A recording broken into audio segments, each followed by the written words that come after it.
ओम शांति। 16 सितंबर 2022। बाबा के महावाक्य। मीठे बच्चे, यह पूज्य और पुजारी ज्ञान और भक्ति का वंडरफुल खेल है। तुम्हें अब फिर से सतो प्रधान पूज्य बनना है। पतित पने की निशानी भी समाप्त करनी है। प्रश्न, बाप जब आते हैं तो कौन सा एक तराजू बच्चों को दिखाते हैं?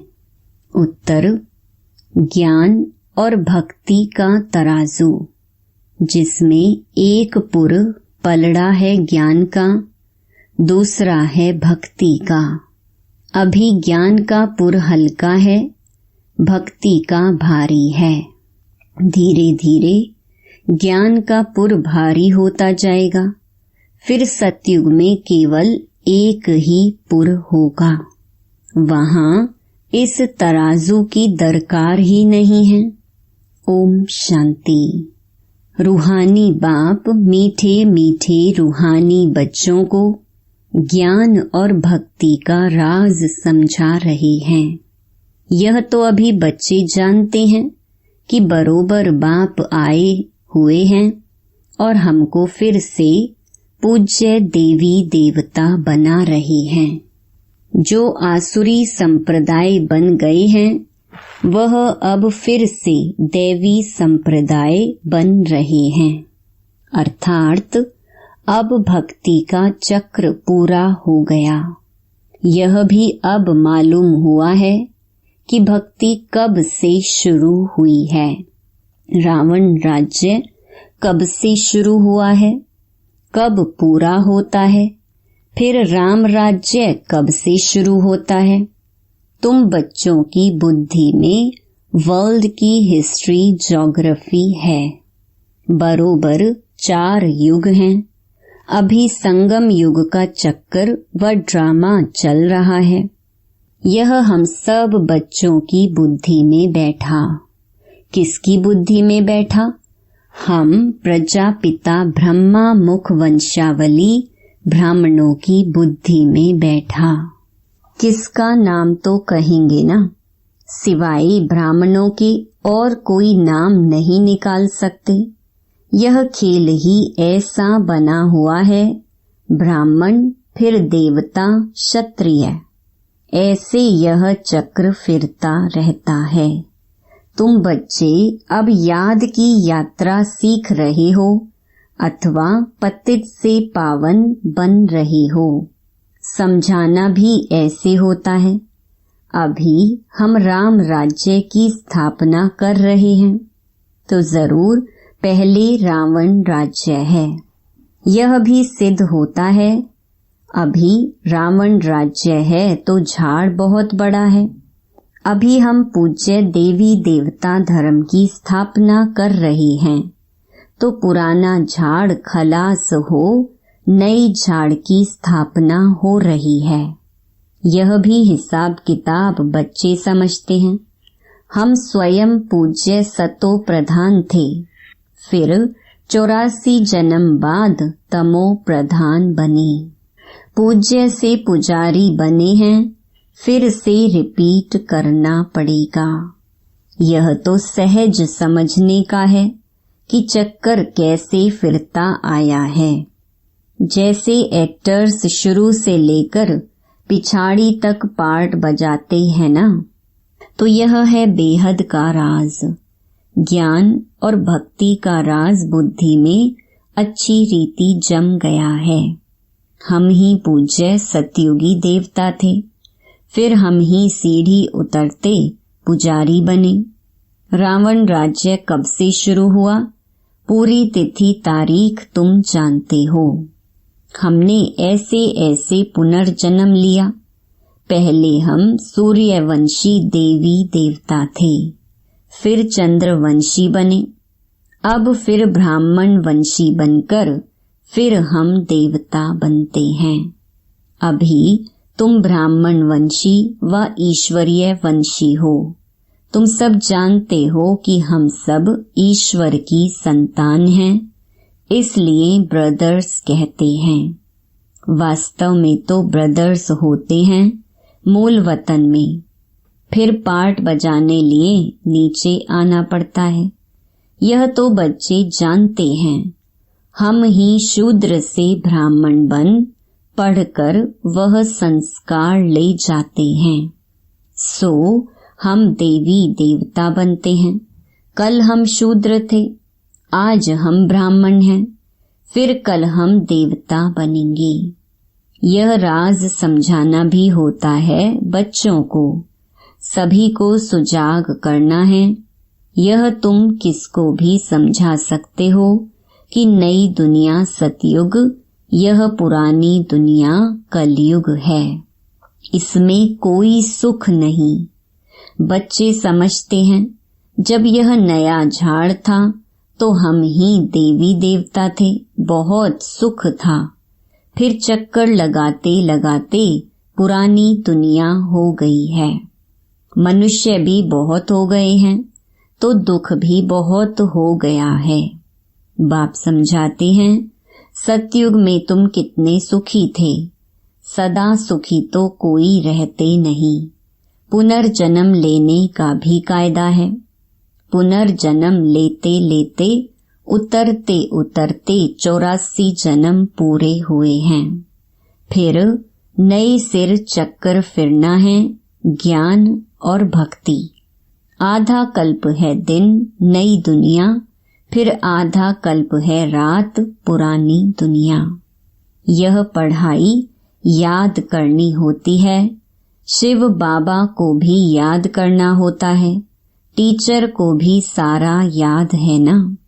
तुम कहेंगे बाबा को इस सारी सृष्टि की नॉलेज है।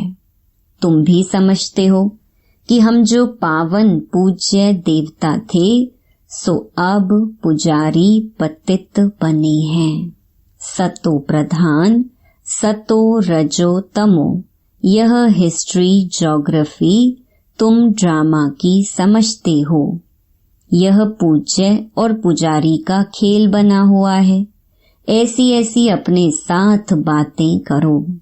सतो प्रधान बनने के लिए मुख्य है ज्ञान और योग। ज्ञान है सृष्टि चक्र का और योग से हम पावन बनते हैं। कितना सहज है, किसको भी समझा सकते हैं। जैसे बाबा भी समझाते हैं ना। सिर्फ बाबा बाहर नहीं जाते हैं क्योंकि बाप इनके साथ है ना। कोई भी मनुष्य सदगति को तो जानते ही नहीं। सदगति की बातें तो तब समझे जब सदगति दाता को पहचाने। तुम्हारे में भी नंबरवार जानते हैं। तुम समझते हो और समझाते भी हो। मूल बात है ही पतित से पावन बनने की। याद से ही तमो प्रधान से सतो प्रधान बनते जाएंगे। यहाँ के बच्चे व बाहर के बच्चे कहते हैं कि योग कैसे लगावें। पतित से पावन बनने की युक्ति क्या है, क्योंकि इसमें ही मूंझे हैं। तो समझाना चाहिए कि यह खेल ही हार और जीत का बना हुआ है। भारत ही पतित से पावन और पावन से पतित बनता है। आधा कल्प है ज्ञान अर्थात पावन, आधा कल्प है भक्ति अर्थात पतित। अब फिर से पतित से पावन बनना है। यह याद की यात्रा प्राचीन बहुत नामी ग्रामी है। वह तो जिस्मानी यात्राएं जन्म जन्मांतर करते नीचे गिरते गए हैं। ऐसे नहीं कि उनसे पावन बने हैं। पावन बनाने वाला है ही एक बाप। वह एक ही बार आते हैं। शिव बाबा का पुनर्जन्म नहीं कहेंगे।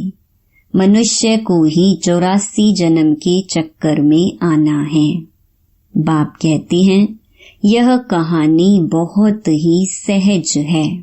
सिर्फ कैरेक्टर जरूर बदलना चाहिए। जब तुम देवताएं थे तो तुम्हारा फर्स्ट क्लास कैरेक्टर था। फिर धीरे धीरे तुम्हारा कैरेक्टर बिगड़ता गया। रावण राज्य में तो अभी बिल्कुल बिगड़ गया है। आधा कल्प भक्ति मार्ग में पतित बनने से हाहाकार मच गया। पावन शिवालय से फिर पतित वैशाल्य बन जाता है। रावण ने जीत पा ली। कोई कोशिश ही नहीं करते कि राम राज्य कैसे बने। बाप को ही आना पड़ता है। यह भी ड्रामा बना हुआ है। रावण राज्य में हम गिरते आए हैं, अब फिर चढ़ना है। बाप आकर जगाते हैं क्योंकि सब भक्ति में सोए पड़े हैं। बाप आए हैं तो भी सोए पड़े हैं। बाप आते ही हैं पिछाड़ी में, जबकि सब अज्ञान नींद में सोए हैं। जैसे बाप ज्ञान का सागर है, सृष्टि के आदि मध्य अंत को जानते हैं, तुम भी जानते हो। इतने सब बच्चे बाप से सीखते हैं ना। एक बाप से सीख कर फिर वृद्धि को पाते हैं। कल्प पहले भी तुमको मनुष्य से देवता बनाया था, अभी भी तुमको जरूर बनना है। फिर कोई हल्का पुरुषार्थ करते, कोई फिर तीखा करते हैं। नंबर वार तो है ना। कोई की डल बुद्धि है, उस स्कूल में भी नंबर वार तो होते हैं ना। उस पढ़ाई में तो बीए, एमए आदि की कितनी क्लास होती है, कितने मनुष्य पढ़ते हैं। सारी दुनिया में कितने एमए पढ़ते होंगे। जो भी भारतवासी हैं कितने समय से पढ़ते हैं। कोई टीचर बनते, कोई क्या बनते, आजीविका करते रहते हैं। अच्छा मर गया, फिर नए सिर से जन्म ले पढ़ना पड़े। वहां सतयुग में एमए आदि की पढ़ाई नहीं है। यह ड्रामा में अभी की नोंद है जो पढ़ते हैं, फिर कल्प बाद पढ़ेंगे। वहां यह किताब आदि कुछ भी नहीं होती। जो भक्ति मार्ग में होता है वह ज्ञान मार्ग में नहीं होता। भक्ति मार्ग में वह पढ़ाते आए हैं जो पास्ट हुआ। बाप ने बताया है कब से राम राज्य, कब से रावण राज्य होता है, फिर हम कैसे नीचे उतरते गए। तुम्हारी बुद्धि में यह सब राज अच्छी तरह बैठ गया है। तुम्हें अब पुरुषार्थ करना है ऊंच ते ऊंच बनने का। परंतु राजाई में सब एक जैसे बन नहीं सकते। कोई तो अच्छी रीति पुरुषार्थ करते हैं, पावन बनने के लिए दैवी गुण धारण करते हैं। तुम्हारा ईश्वरीय रजिस्टर भी है। अपनी जांच करनी है कि हमारे में कोई अवगुण तो नहीं है।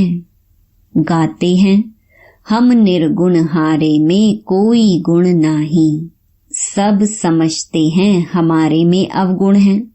जब हमारे में सब गुण थे तो हम सर्व गुण संपन्न 16 कला संपूर्ण थे। उन्हों का राज्य था, चित्र भी है। वहां यह मंदिर आदि नहीं होंगे। वहां भक्ति मार्ग का चिन्ह भी नहीं होगा। भक्ति मार्ग में फिर ज्ञान का रिंचक मात्र चिन्ह नहीं है। यह भी तुम नंबर वार जानते हो। जो अच्छी रीति पढ़कर धारण करते हैं तो क्वालिफिकेशन भी आती रहती है। दिल में आता है कि बाप जिससे हम विश्व की बादशाही लेते हैं उनका कितना मददगार बनना चाहिए। हम हैं ईश्वरीय संतान। बाप आए ही हैं सबको सुखदायी बनाने। कभी कोई को दुख नहीं देते। बच्चों को इतना ऊंच बनना है। बाबा बार बार समझाते हैं अपने पास नोट रखो। किसको दुख तो नहीं दिया। बाप सबको सुख देते हैं, हम भी सुख देवें। यह जीवन ही बाबा की सर्विस में लगाई है ना। बहुत मीठा बनने की कोशिश करनी है। कोई उल्टा सुल्टा बोले भी तो तुम शांत कर दो। सबको सुख दो। सबको सुख का रास्ता बताना है तो शांति धाम सुख धाम के मालिक बने। सुखदाई बनना है क्योंकि बाप सदा सुख दाता है ना। सबके दुख दूर कर लेते हैं। बुद्धि में आता है हम बहुत सुख देने वाले थे। हम जब सुख में थे तो विकार का नाम निशान नहीं था। काम कटारी नहीं चलाते थे। सतयुग में कोई दुखी नहीं बनाते। बाबा फिर भी बच्चों को कहते हैं अपने को आत्मा समझो। आत्मा को ही पावन बनना है। आत्मा में कोई पतित पने की निशानी ना रहे। दिन प्रतिदिन तुम उन्नति को पाते रहेंगे। नंबरवार पुरुषार्थ अनुसार राजाई पाई थी, वही फिर पाने का पुरुषार्थ कर रहे हो। देखते रहते हो कि कौन कौन कितना पुरुषार्थ करते हैं, कितने को हम सुख देते हैं। बच्चे जानते हैं कि सतयुग में हम कोई को दुख नहीं देंगे। कम पुरुषार्थ करेंगे तो सजाएं खाकर कम पद पाएंगे। बेइज्जती होती है ना। कई बच्चे तो बहुत सर्विस करते हैं। म्यूजियम प्रदर्शनी में कितनी मेहनत करते हैं। यह प्रदर्शनियां म्यूजियम आदि भी वृद्धि को पाएंगे। तराजू में यह ज्ञान का तरफ भारी होता जाएगा। एक तरफ है ज्ञान, दूसरी तरफ है भक्ति। इस समय भक्ति का पुर माना पलड़ा बहुत भारी है। एकदम नीचे पट पड़ जाता है। बहुत वजन भारी होकर एकदम तले में चले जाएंगे। उसमें जैसे 10 शेर और उसमें ज्ञान का एक पाव पड़ा है। फिर ज्ञान का एक तरफ भारी हो जाएगा। सतयुग में एक ही पुर होता है, फिर कलयुग में भी एक ही पुर होता है। संगम पर 2 पुर हो जाते हैं। ज्ञान के पुर में कितने थोड़े हैं, कितना हल्का है, फिर वहां से ट्रांसफर हो इस तरफ भरते जाएंगे, तब भक्ति खत्म हो जाएगी। फिर एक ज्ञान का पुर रह जाएगा, 2 पुर होंगे ही नहीं। बाप आकर तराजू में दिखाते हैं। कम जास्ती भी होता रहता है। कब उस तरफ कब इस तरफ भरतू हो जाते। ज्ञान में आकर फिर भक्ति के पुर में भरतू हो जाते। जो पक्के हैं वह तो जानते हैं स्थापना जरूर होनी है। जब हमारा राज्य होगा तब हम ही होंगे, फिर मूल वतन का पुर जास्ती हो जाएगा। वहां बहुत आत्माएं रहेंगी तो वह पुर पलड़ा जास्ती हो जाएगा। फिर आधा कल्प बाद द्वापर से आते रहेंगे। इस रीति सृष्टि का चक्र फिरता रहता है। जब पतित हैं तब तराजू की दरकार ही नहीं। तराजू की दरकार ही तब होती जब बाप आते हैं। बाप तराजू ले आते हैं। झाड़ का ज्ञान भी तुम्हारी बुद्धि में है। पहले कितना छोटा झाड़ फिर वृद्धि को पाता रहता है। सब पत्ते सूख कर खत्म हो जाते, फिर रिपीट होता। पानी मिलने से फिर छोटे छोटे पत्ते वृद्धि को पाते हैं, फल देते हैं। हर वर्ष झाड़ खाली होगा, सब कुछ नया होगा। अभी देवी देवता धर्म वाला एक भी नहीं है। थे जरूर, उन्हों का राज्य था, परंतु कब यह भूल गए हैं। तुम ब्राह्मणों का कुल भी दिन प्रतिदिन वृद्धि को पाता जाता है। तो ऐसे ऐसे इस ज्ञान को मंथन करके धारण करते रहो और समझाते रहो। अच्छा, मीठे मीठे सिकिलधे बच्चों प्रति माता पिता बाप दादा का याद प्यार और गुड मॉर्निंग। रूहानी बाप की रूहानी बच्चों को नमस्ते। धारणा के लिए मुख्य सार, यह जीवन बाप की सेवा में लगानी है। बहुत बहुत सुखदायी बनना है। कोई उल्टा सुल्टा बोले तो शांत रहना है। बाप समान सबके दुख दूर करने हैं। दूसरा, अपने रजिस्टर की जांच करनी है। दैवी गुण धारण कर चरित्रवान बनना है। अवगुण निकाल देने हैं। वरदान, स्वदर्शन चक्र के टाइटल की स्मृति द्वारा परदर्शन मुक्त बनने वाले मायाजीत भव। संगम युग पर स्वयं बाप बच्चों को भिन्न भिन्न टाइटल्स देते हैं। उन्हीं टाइटल्स को स्मृति में रखो तो श्रेष्ठ स्थिति में सहज ही स्थित हो जाएंगे। सिर्फ बुद्धि से वर्णन नहीं करो, लेकिन सीट पर सेट हो जाओ। जैसा टाइटल वैसी स्थिति हो। यदि स्वदर्शन चक्रधारी का टाइटल स्मृति में रहे तो परदर्शन चल नहीं सकता। स्वदर्शन चक्रधारी अर्थात माया जीत।